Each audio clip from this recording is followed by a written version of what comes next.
Välkomna till kanalen. Nu står vi utanför Grand Hôtel i centrala Stockholm. Bakom mig så pågår Bilderberg-konferensen där Wallenberg, alltså ägare för Lydmar och Grand Hôtel, det är bägge hotell där alltså konferensen eller mötet pågår.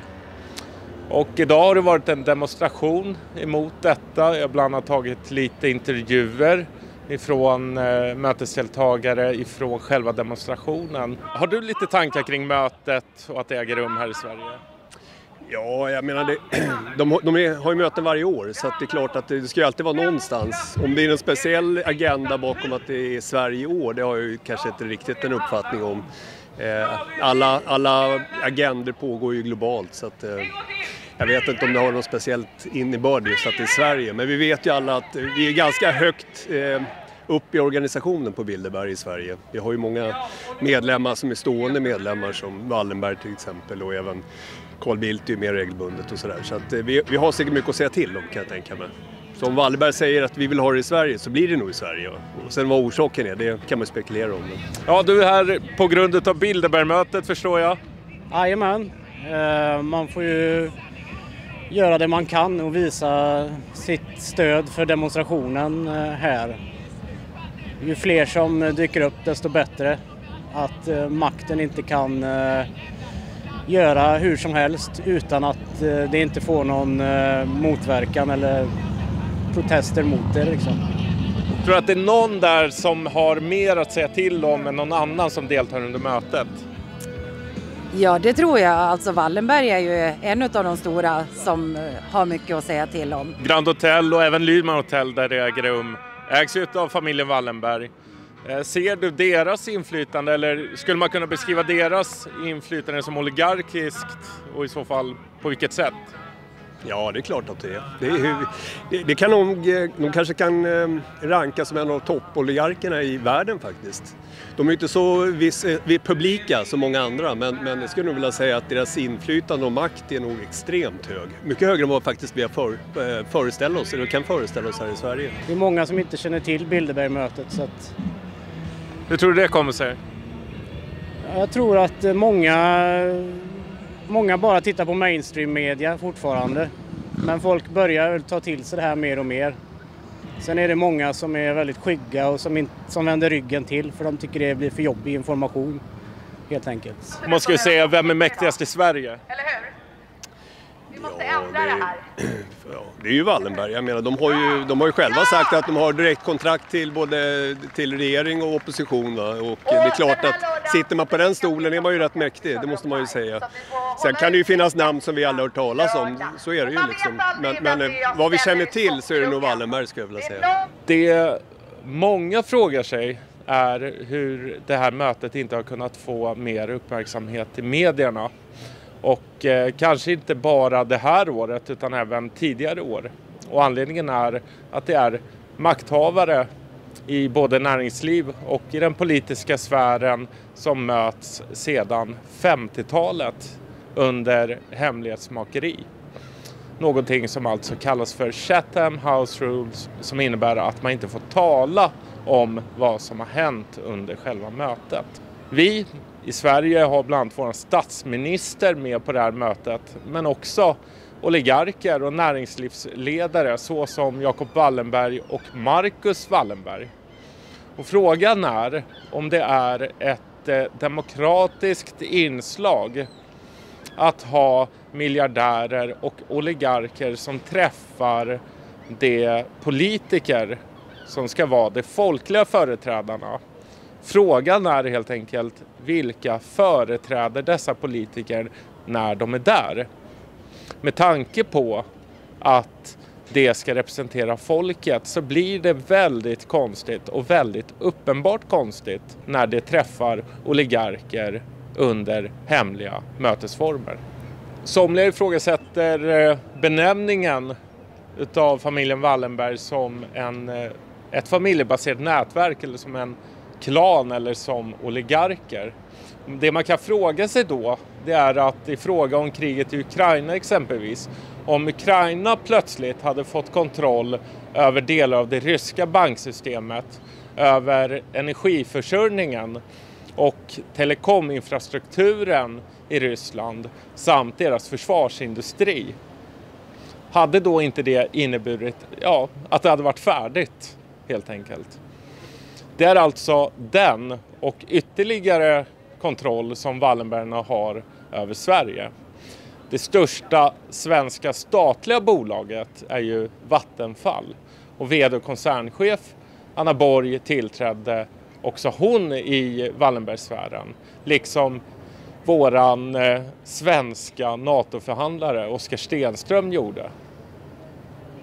Så vilka är egentligen det som styr i landet och så försöker att ha inflytande och kontroll också globalt? När mötesformer så som den som just nu alltså pågår existerar och en grupp som Bilderberg-gruppen alltså fortsätter att stå oemotsagd. Hur ser du på mötet i sig? Att det pågår? Ja, det är ju hemligt och de ska väl tala om för politikerna vad de ska göra och så. Och då får de köra deras agenda och skita i oss. Ja, det är väl det stora hela. Men känns det som att det också ser ut så i samhället? Eller ute i Europa, ute i världen?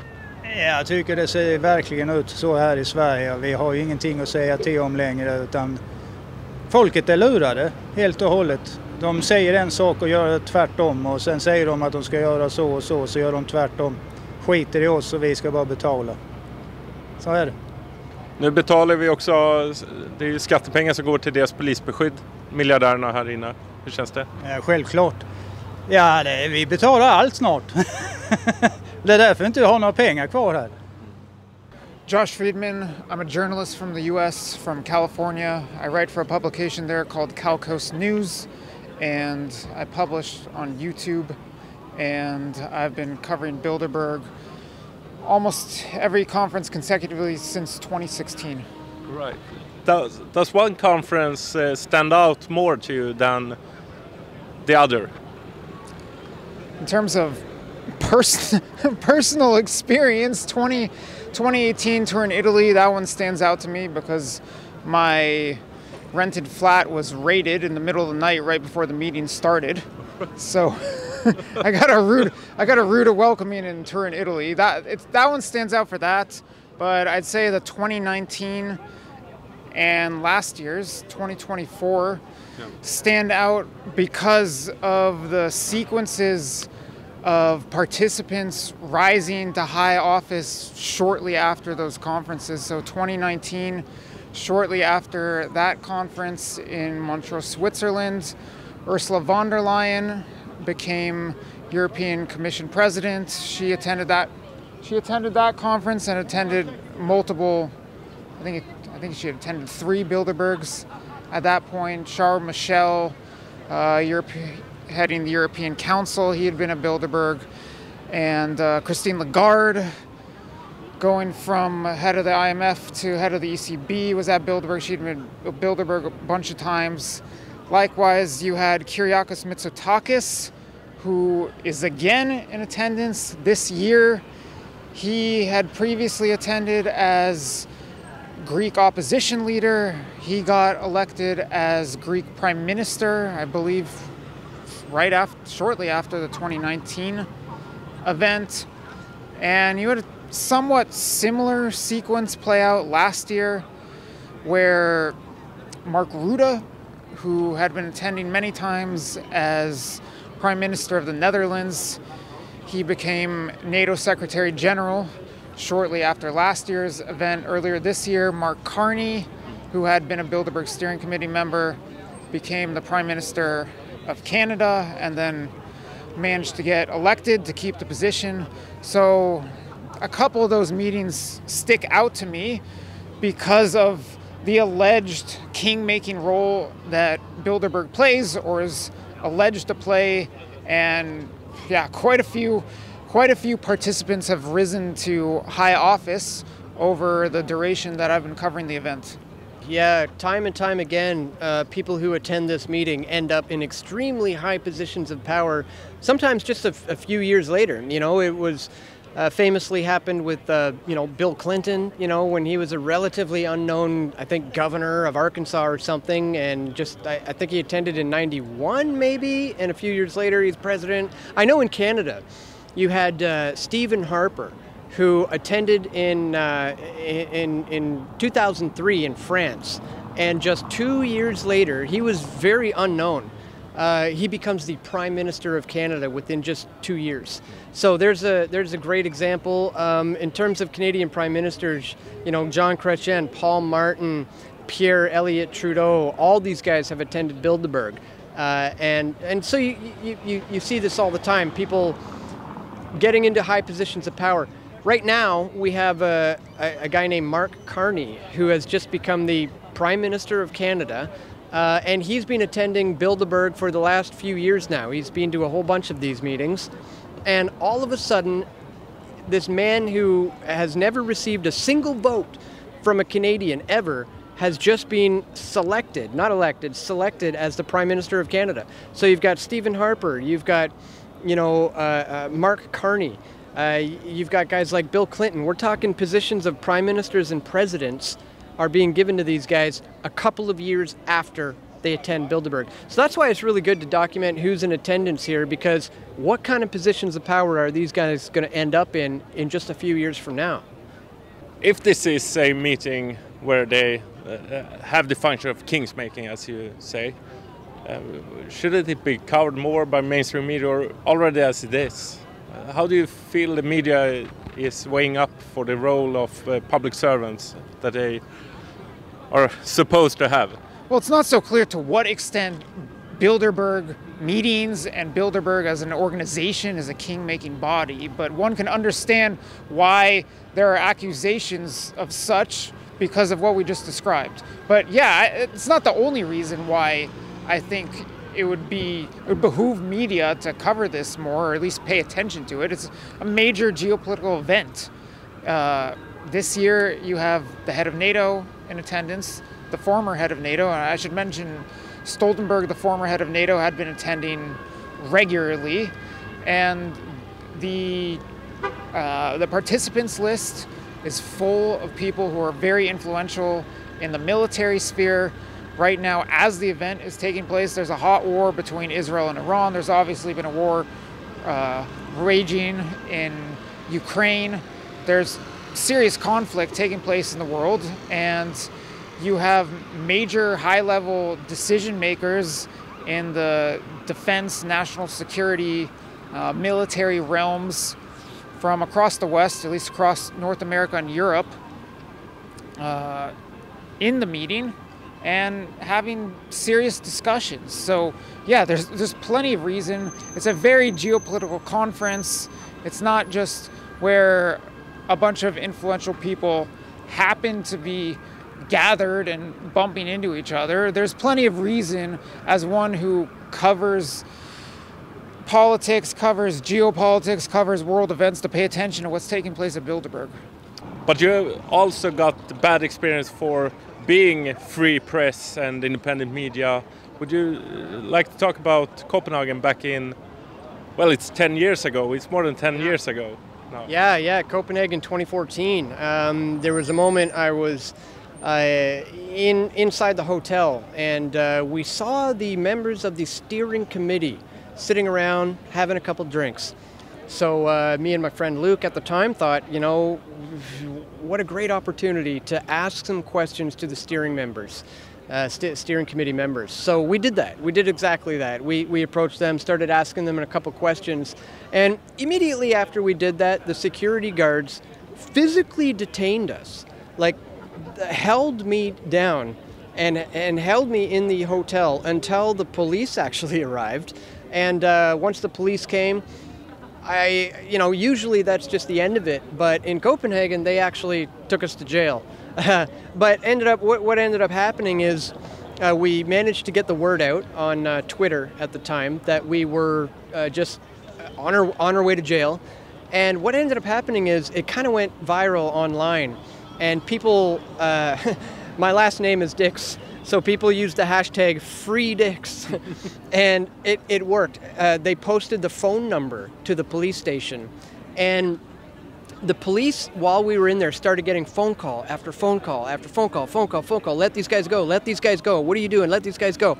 And I think they're probably like, who the heck are these guys? Because they got relentlessly hammered with phone calls. Like, what are you doing? What are you doing? Let them go. Let them go.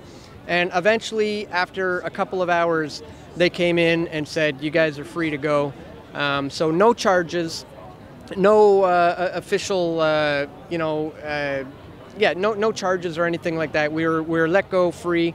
But really, I think they were just trying to, stop us from doing our work for half the day. But, I've had countless experiences like that. Germany as well. In Germany, the police were actually given a photo of my face, and they were instructed to stop me and detain me every time they see me. So one day in particular in Germany, I was detained like 20, maybe 25 times in one day. It was absolutely ridiculous. But that's why I'm pleasantly surprised with how the police here in Sweden are acting. Very, very nice here. Could you describe one more time what happened in Turin? It was around 3:45 in the morning, something like that, on Thursday, so just hours before the conference kicked off. And I was staying in a rented flat, short-term rental, like a studio basically, not too far from the event. And Italian police came into the building, came up the stairwell and burst right through my door. And I was lying in bed right there, and one of them pointed a gun at me as I was lying in bed, and I got questioned, interrogated a bit. They left, they came back. They questioned the person who was renting the flat to me. Yeah, it was a rude awakening that day. It came across as attempted intimidation and harassment. I can't prove it definitively, but it's not too dissimilar from some incidents that have happened to some of my colleagues who've covered Bilderberg for years. Yeah. Would you like to describe Chatham House rules? Sure. Chatham House rules really just means that you're not allowed to attribute a specific quote to a specific person. So they can talk a little bit about what was talked about, what the agendas are and things like that, but they're not allowed to say who said what. And all of them stick to that very strict rule. So sometimes when you talk to these guys, you can get a little bit of an answer in terms of what was discussed, what's on the agenda. But in terms of who said what, they're not allowed to disclose that. So that's why they feel it gives the members the opportunity to have an open, frank discussion and not have to fear that their words are going to be published anywhere. But it's a very strict rule, which obviously adds to the secrecy, which obviously adds to people like us wanting to question, what the heck are they talking about in there? Because if you had 120 athletes and movie stars and people like that in there, the whole world would be saying, what are they talking about? What are they meeting about? And here, you've got 120 of some of the world's most powerful and influential people, military men, media moguls, banking heads, and political figures and royalty.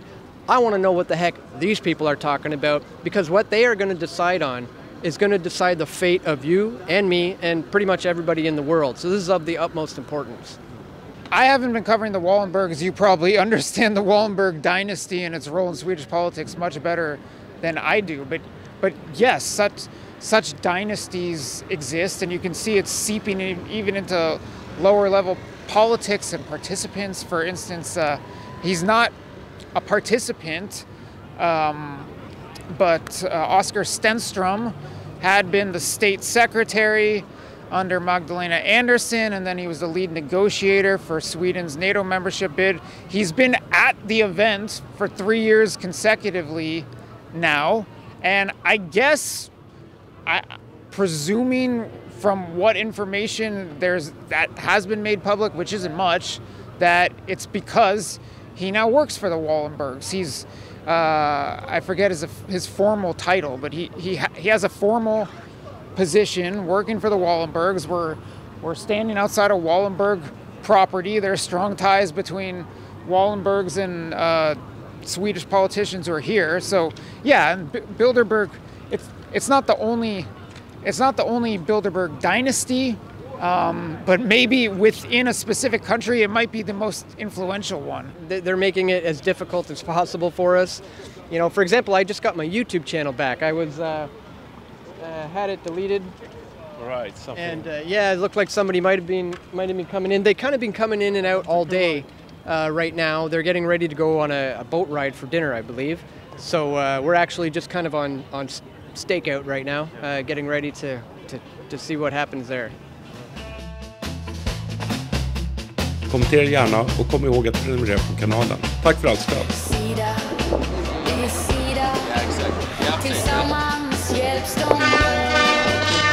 staten och kapitalet. De sitter i samma båt. Okej, bakom mig på båten Sjöbris så passerar en av två båtar med alla mötesdeltagare på Bilderberg-mötet för 2025. Och det är alltså över 120 utav världens mest inflytelserika människor, oligarker, miljardärer och även politiker i den översta delen utav statsapparaten. Och det sägs nu att det är på väg ut till Täcka udden som är en gammal representationsbostad för Wallenberg-sfären Investor då framförallt.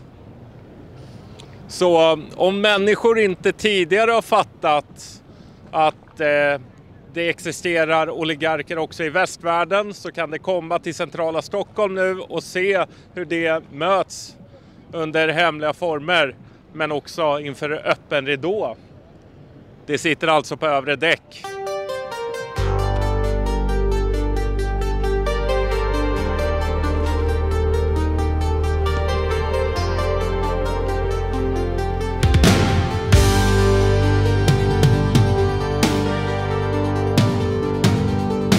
It is time to think a bit further.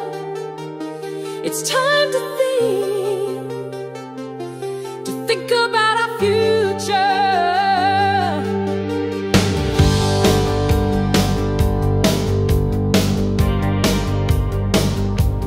Why is it the outcast that talk and proves every